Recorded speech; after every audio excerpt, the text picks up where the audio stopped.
белгілі әнші Кенжебек Нұрғайды таш бауыңызда.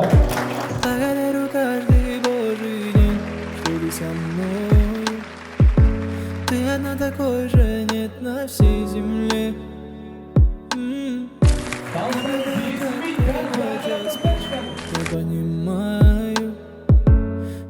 Қалайсыздар, өте қуаныштымын сіздерді көргеніме.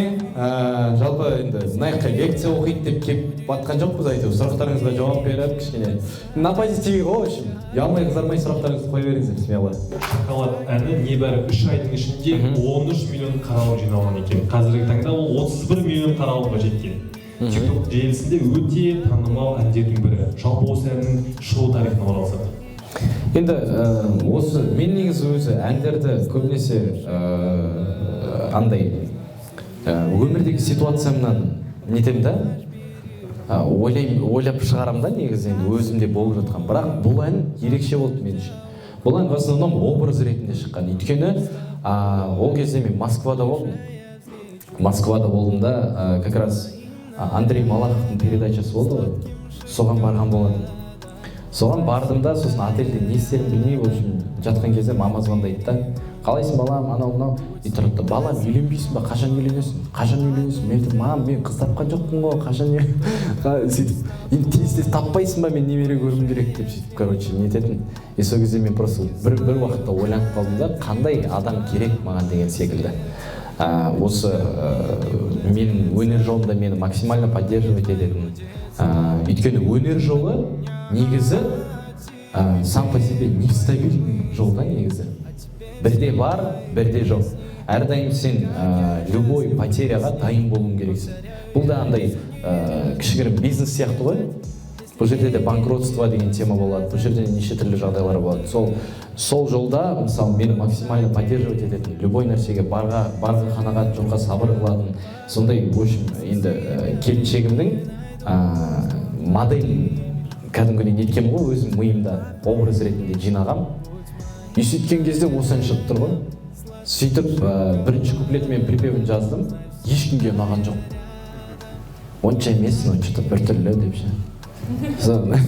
Сөйтіп айтты да, расында сөйтіп айтты кәдімгідей ше. Онша емес, что-то маған ұнаған жоқ деп ше балалар. Бірақ мен сендім да, осындай деп. Осы мен сосын Тима екеумізге ұнайтын осы ән. Сөйтіп Қазақстанға келдік.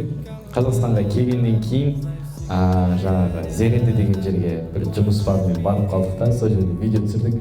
Бір суткада TikTok'та миллион просмотр жинап қойды ғой. И сол кезде мен мысалы таңғалдым, қатты таңғалдым. Міне өзіңе деген сенім, когда сен өз әніңе өзің сенетін болсаң, өз жұмысыңа өзің сенетін болсаң, негізі любой жерден жарып шығады екен. Соған сендім мен, ең бастысы. Осылай шықты.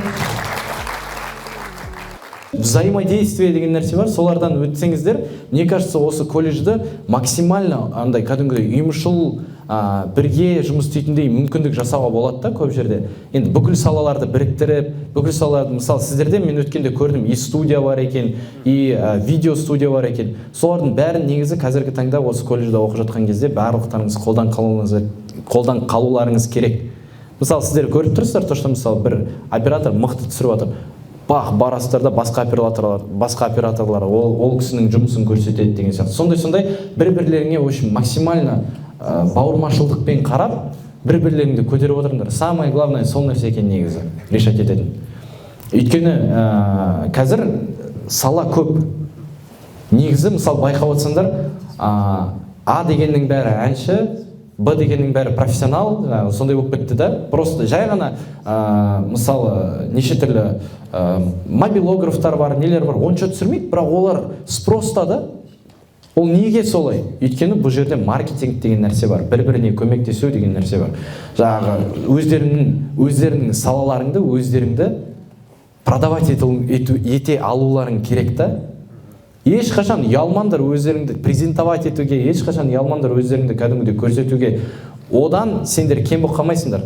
Одан наоборот өсесіңдер. Мен мысалы ертең осы колледжға келу мақсатым ең бастысы ертең осы колледждан мықты-мықты операторлар, мықты-мықты жаңағыдай айтишниктер шығып, ертең бұйырса кім біледі, каждыйымыз бір-бірімізге пайдалы болып қалуымыз мүмкін. Это обязательно. Сондықтан өсулеріңізді қалаймын шынымен.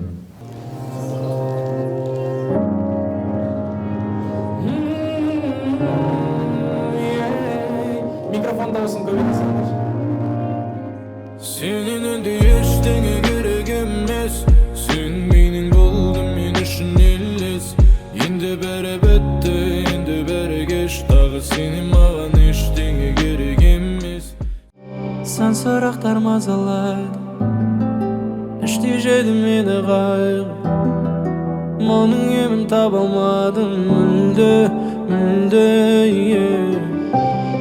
Kündügü joluma qaray.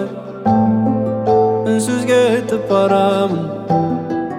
Benesine qarab jaragaydın. Esingde mi su betinde. Söylesimin canım jaragın suretinde. Salıp berip sağan siladım. Люблю тебя за твою чистую душу.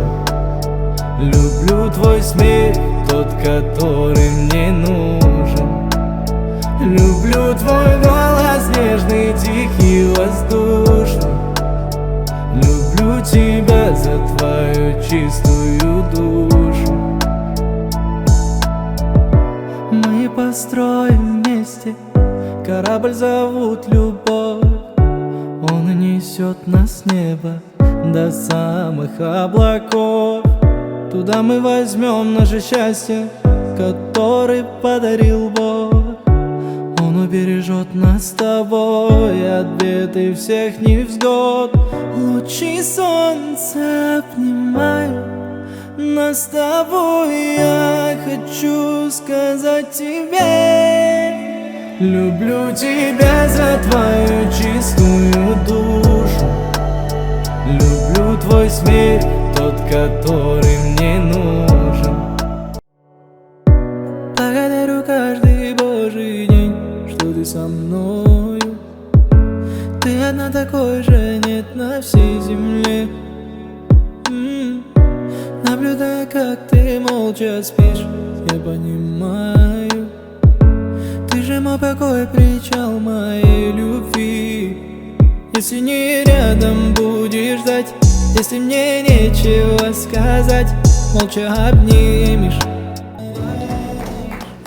Қайырлы кеш, құрметті студенттер, қонақтар, достар. Керемет кеш енді өздеріңіз көріп отырсыздар. Талантты кенжебек композитор, әнші, программист. Сондықтан сізге үлкен рахмет. Әрқашанда жолыңыз ашық болсын. Шығармашылық табыс тілеймін сізге. Жолыңыз әрқашанда тек қана бақытты болыңыз, ғұмырлы болыңыз. Рахмет. Тек қана бәрі жақсылық тілейміз. Сізге үлкен рахмет. Рахмет үлкен алла. Сыйлығыңыз бар, өзіміз негізі шапан кигіземіз деп ойлап жатырмыз. Бірақ енді жас болғаннан кейін кішкене сізге модный бір нәрсе алып. Ох ты!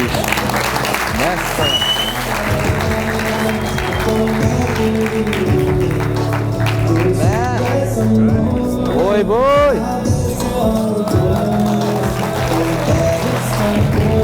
Ё-моё! Бәссі! Үлкен рахмет. Алла разы болсын. Үлкен рахмет. Үлкен рахмет сіздерге. Осы алдарыңызда өнер көрсетіп, осындай кішігірім сөз сөйлеп тұрғаныма өте ризамын. Әрқайсыңыз мен үшін өте үлкен тұлғасыздар. Ешкімді бөліп жармаймын. Сондықтан әрдайым өсе беріңіздер, өне беріңіздер.